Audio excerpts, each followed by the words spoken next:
আসসালামু আলাইকুম। কিছু কথা বলবো, কথাগুলো অনেকের হয়তো বিরুদ্ধে যাবে, একটু খারাপ লাগবে। খারাপ লাগলেও কিছু করার নাই, কথাগুলো জানা দরকার। একটা বিরাট ঘটনা প্রবাহের মধ্য দিয়ে বাংলাদেশটা একটা জায়গায় এসছে, যেই জায়গাটা আজ থেকে 3 মাস আগে কেউ কল্পনাও করতে পারে নাই। ধরেই নেওয়া হয়েছিল যে শেখ হাসিনা যতদিন বেঁচে আছে ততদিন পর্যন্ত আর এই দেশে আর কোনো পরিবর্তন, এই স্বৈরাচারকে সরানোর, তারপরে কি হয় সেটা পরের। কিন্তু এর আগে কোনো কিছু ঘটার কোনো সম্ভাবনা আছে বলে কেউ মনে করেন নাই। আল্লাহ সর্বোত্তম পরিকল্পনাকারী, তিনি সেই পরিকল্পনা করে আমাদেরকে এই ফেরাউনের হাত থেকে, বিশাল এক শয়তানের হাত থেকে এই দেশের মানুষকে উদ্ধার করেছে। সেটা রক্ষা করার জন্য মিনিমাম যে প্রচেষ্টা, সেই প্রচেষ্টাটা আমি অন্তত দেখছি না। যদি গতকালকের আমি আমার ইউটিউব চ্যানেলে 2টা পার্ট দিয়েছি, দেশের ভেতরে বসা তারা এরকম ফেসবুকে গ্রুপ খুলে খুলে তারপরে এই ইয়ের বিরুদ্ধে কাজ করছে, সরকারের বিরুদ্ধে কাজ করছে। হিন্দুদেরকে এই উপরে, ওই যে গতকালকে যেটা দিয়েছে সেখানেও দেখেন যে অভিজিৎ, বিশ্বজিৎ, মানে নামগুলো শুনলেই তো বুঝতে পারছেন যে তারা এগুলো লিড করছে এখন।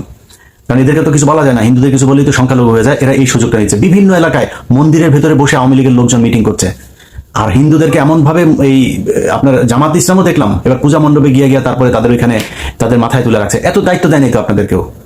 হিন্দুদের এত তুলু তুলু করার কিছু নেই। রাজনীতি করলে রাজনীতিতে তাদেরকে ইন্টারন্যাশনাল যেখানে যেখানে জানানো দরকার ওখানে জানাইতেন, জানায় তারপরে পেদাইতে হবে, যেমনি পেদানো দরকার ওইভাবে পেদাইতে হবে, আইনগত হোক। আর গিয়া গিয়া তারপরে জায়গায় জায়গায় যায়, তারা এই গেল 15 বছর যা করেছে সেটা তাদের কাছে, তাদের সাথে করতে হবে। 2 দিন আগের ফোন রেকর্ডে শেখ হাসিনা সব শেষ যেটা দিল সেটা মনে নাই? কি বলেছে? অত বড় মাপের একটা চাউরা খুনি, একটা মানে একটা একটা চরম অসভ্য হইলে কোন ধরনের তার ভেতরে অনুশোচনা বলে কোনো কিছু নাই। এখনো সে আসবে, সে আসে আবার ক্ষমতা নিবে, আবার মানুষের উপরে টর্চার করবে, আবার এগুলোর প্রতিশোধ নিবে। এইটাই দাঁড়িয়ে এত বড় সাইকোপ্যাথ। ইন্ডিয়া গিয়েছে, ওর তো ফেন্সিডিল খাওয়ার নেশা আছে। এটা তো বিভিন্ন সময় এই যে মতিউর রহমান রেন্টু থেকে শুরু করে অনেকেই কথা বলেছেন, এটা কিন্তু ফালতু কথা না। এই ফেন্সিডিল খোর এখন ইন্ডিয়াতে যত ফেন্সিডিলের পুরো কারখানার ভেতরে যে বসে ওইখানে ফেন্সিডিল খায় খা, তারপরে মাতলামো করে, 2 দিন পর পর মানুষের সাথে কথা বলে। এই 3-4 দিন আগে একই এর মধ্যে তার অফিসের দারোয়ানের সাথে, পিয়নের সাথে কথা বলছে। পিয়ন আবার তার জানাচ্ছে যে কারা নাকি আওয়ামী লীগের কেন্দ্রীয় কার্যালয়ে হেগে থুয়ে যায়। হাসিনার মুখে হেগে থুয়ে যাবে, হেগে গেলে তুই কি করবি? হেগে যায়, সেটা তার কাছে বিচার দিচ্ছে। হ্যাঁ, সে আবার এটা শুনছে, সেই ফোন রেকর্ডও বের হয়েছে। তো এই যে অসভ্য মহিলার মিনিমাম কোনো ধরনের তার ভেতরে যে অনুশোচনা নাই, আপনি তারা মাফ করেন কেমনে? আপনি তার ব্যাপারে, তারা তো আগে থেকে বলি ভাই, কদিন আগে একটা কথা বলেছি, বলার পর অনেকেই বলেছেন যে ইলিয়াস ভাই এভাবে কথা বলো না, এভাবে বললে মানুষের ভেতরে ভয় তৈরি হবে। আপনার ঘরের এক কোনায় আগুন ধরেছে, এখন আরেক কোনায় লোক ঘুমাচ্ছে। আপনি তারা আগুনের কথা বললে ভয়ে ঘুম ভাঙা যাবে, এই জন্য আপনি বলবেন না শুয়ে থাকবেন আগুন দেখে? বলতে হবে তো, না বলে কি করবেন? কোনো অ্যাকশন নাই তো। কথাগুলো বলতে হবে।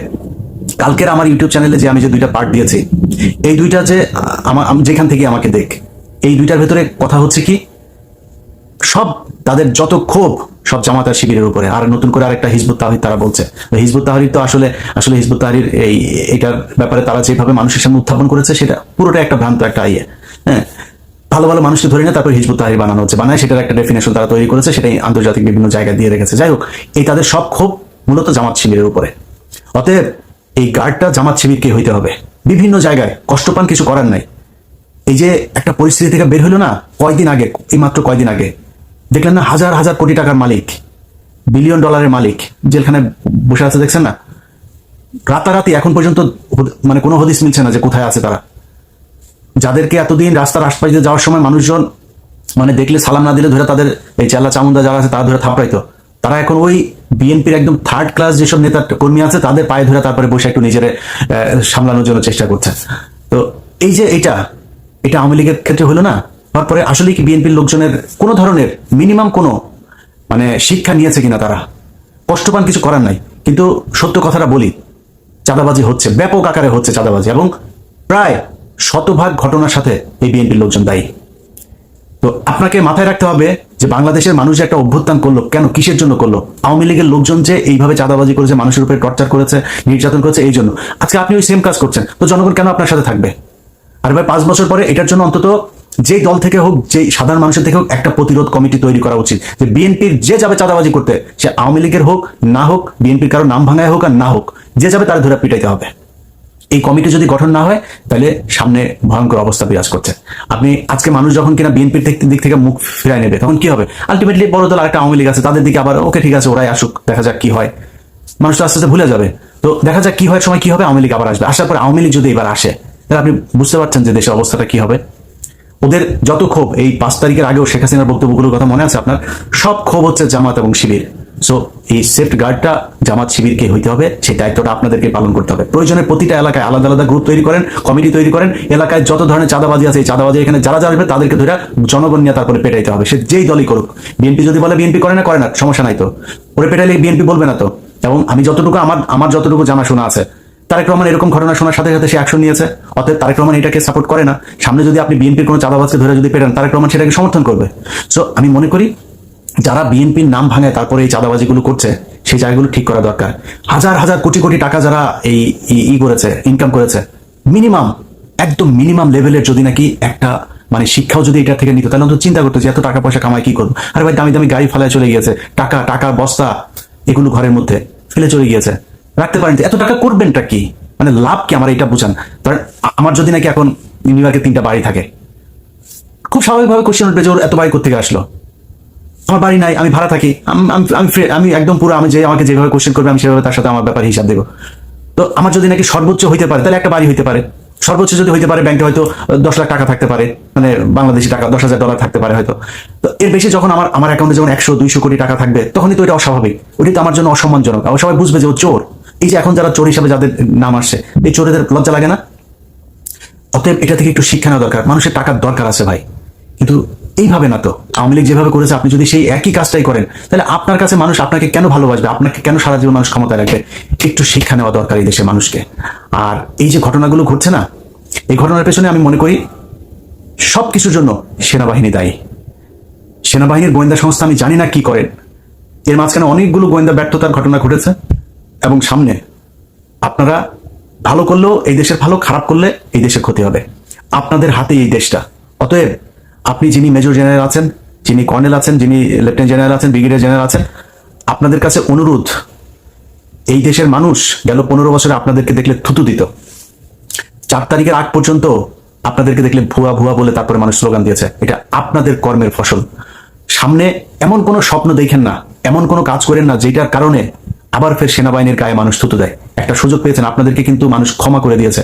এবং ওয়াকার এই পর্যন্ত যা যা করেছে তার জন্য মানুষ তার উপরে যে খুব ক্ষিপ্ত তা না। সে তাকে শেখ হাসিনা সেনাপ্রধান বানিয়েছে, এটা তাকে আওয়ামী লীগ মনে করার জন্য অনেক বড় কারণ। কিন্তু তারপরও যে ঘটনাগুলো ঘটেছে তার প্রতি মানুষ খুব বেশি ক্ষিপ্ত না। তো আপনাদের কাছে অনুরোধ, আপনি মানুষ হবেন নাকি আওয়ামী লীগ হবেন, সেটা আপনি নিজে সিদ্ধান্ত নেন। যা যা ঘটছে এগুলো শক্ত হাতে দমন করার জন্য আপনাদের কি কাজ করতে হবে? এই যে শেখ হাসিনা সহ আওয়ামী লীগ যারা এখনো পর্যন্ত করছে, আমি মনে করি তাদেরকে খুব দ্রুত নিষিদ্ধ করা হোক। শুধু ছাত্রলীগ না, আমি এটাকে খুবই পার্শিয়াল একটা জিনিস মনে করেছি যে একটা সংগঠন, তাদের সহযোগী সংগঠন হচ্ছে ছাত্রলীগ, সেটাকে আপনি নিষিদ্ধ করলেন, অথচ মেন সংগঠন যুবলীগ তো আরো সন্ত্রাসী, আওয়ামী লীগ সবই তো সন্ত্রাসী। এই আওয়ামী লীগ এমন একটা দল যেটা যে কোনো এলাকার যাদের এই বিজম্মা পয়দা হয় না, এই বিজম্মাগুলো যায় আওয়ামী লীগ করে।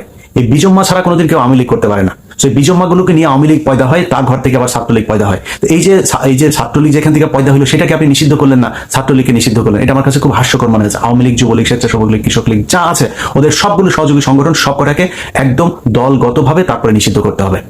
তাদের ব্যাপারে ভাই আবারও বলছি, আপনারা ছাত্ররা তো আছেনই, এবং জামাত শিবির এই জায়গায় সবচাইতে বড় ভূমিকা পালন করতে হবে, যেটা গেল রাতে করেছেন। সব জায়গাতে আপনাদেরকে চোখ কান খোলা রাখতে হবে, কারণ আওয়ামী লীগ কিন্তু এই দেশে আসলে হয়তো তারেক রহমান সহ কয়েকজনের উপরে তাদের ক্ষোভ থাকবে, কিন্তু বেশিরভাগ বিএনপি কিন্তু তাদেরকে এখন শেল্টার দিচ্ছে, তাদের টাকা পয়সা নিচ্ছে, তাদেরকে দলে ভেড়ায় তারপরে রাজনীতি করছে। সো জামাত শিবিরকে এই জায়গায় খুব বেশি সতর্ক থাকতে হবে এবং ছাত্রদেরকে সতর্ক থাকতে হবে।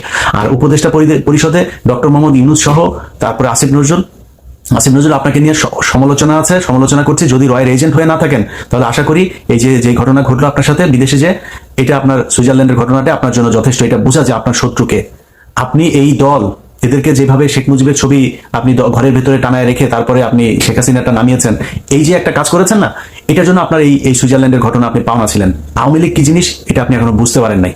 আওয়ামী লীগ মাটির নিচে পুঁতে ফেললো, সেইখান থেকে উঠে ওরা ঠিক আগের মধ্যে, কারণ বিজম্মা তো, বাপ মায়ের তো জন্মের পয়দার ঠিক নাই, তো কে কোন দিক দিয়ে লাগায় তারপরে এদের জন্ম দিচ্ছে কোনো ঠিক নেই। যে কারণে এরা যেখান থেকে আসে ওদের চরিত্র ওইটাই থাকবে। এটা যতদিন বুঝতে না পারবেন, ততদিন এইভাবে সুইজারল্যান্ডের মতো চট থাপ্পড় ঘুষিয়ে এগুলো খাইতেই হবে। সামনে যদি এদেরকে যদি কন্ট্রোল করতে না পারেন, পরিস্থিতি শুধু জামাত শিবির না, যারা এখন উপদেষ্টায় আছেন, যারা এই ছাত্র সংগঠনে আছেন, জামাত শিবির সবাইকেই করতে হবে, সেই সাথে বিএনপিরও পানা থাকবে। অতএব সবচেয়ে বড় দল বিএনপি, এবং আমার বিশ্বাস বিএনপির সামনে ক্ষমতায় আসবে। আপনাদেরকে সবচাইতে বেশি মানে দায়িত্বশীল ভূমিকা পালন করতে হবে।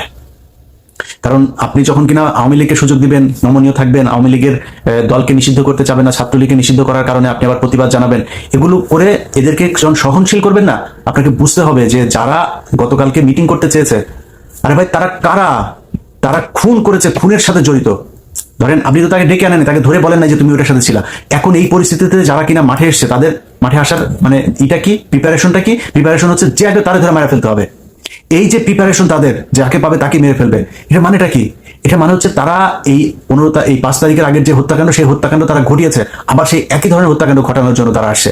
অতএব তাদেরকে আমি বলবো যে যেখানে পাওয়া যাবে, তারা যেটা করতে এসে তাদেরকে ওইটাই করে ছেড়ে ছাড়তে হবে, ওইটাই করতে হবে তাদেরকে। এদেরকে যদি ছেড়ে দেন, এদেরকে যদি খালি মানে ওই কয়েকটা ভিডিও দেখলাম ন্যাংটা ন্যাংটা করে ছাড়ছেন, এটা ভাই শাস্তি না তাদের। ওরা যেই শাস্তি এতদিন দিতে, ওদেরকে ওই শাস্তি দিতে হবে। ওদের ভেতরে সেই আতঙ্ক ঢুকাইতে হবে যে এখানে একবার ওদের সামনে পড়লে আর বাঁচা যায় না। এটা যতক্ষণ পর্যন্ত না করবেন, ততক্ষণ পর্যন্ত ওরা এইভাবে বিভিন্ন দিক থেকে আপনাকে ভেঞ্চি কাটতে থাকবে। সো পরিস্থিতিটা আমি মনে করি যে খুব সাবধানতার সাথে এটাকে কেয়ার করা উচিত। এটা ফানি বিষয় না। আপনার জীবন, মৃত্যু এবং এই দেশের সার্বভৌমত্বের সাথে জড়িত। প্রতিটা হিন্দু এই দেশে, বাংলাদেশে এই হিন্দু এবং ইসকন যারা আছে, তারা আওয়ামী লীগকে ক্ষমতায় আনার জন্য চেষ্টা করছে, এবং এইবার যদি আনে, হিন্দুরা তো আওয়ামী লীগ হয়ে যায়। দেখেন নাই? আমি বিশ্বাস করি আওয়ামী লীগ যত বড় জাউরাই হোক, তারপর অন্তত যার মধ্যে মিনিমাম মানে ইমান এখন পর্যন্ত আছে, এই ইমানের মানুষগুলো এরা যেভাবে মানুষকে হত্যা করে, এইভাবে হত্যা করতে পারে না। কিন্তু হিন্দুরা, ওরা তো ওদের কাছে মানে মুসলমান হইল গিয়া খুবই মানে নিকৃষ্ট একটা জীব, এদের পৃথিবীতে বাঁচার কোনো অধিকার নাই, এরকম মনে করে এইভাবে মানুষকে মারে। সো ওরা কি করবে? ওরা তো তখন আওয়ামী লীগ হয়, তখন তো আর হিন্দু থাকে না, তখন আওয়ামী লীগ হয়ে মারধর করে। সো এদের ব্যাপারে ভাই খুব সাবধান হইতে হবে, এবং যতটুকু মানে তাদের প্রাপ্য, সেই প্রাপ্য তাদেরকে মানে বুঝাই দিতে হবে। সবাই ভালো থাকেন। আর্মি, সেনাবাহিনী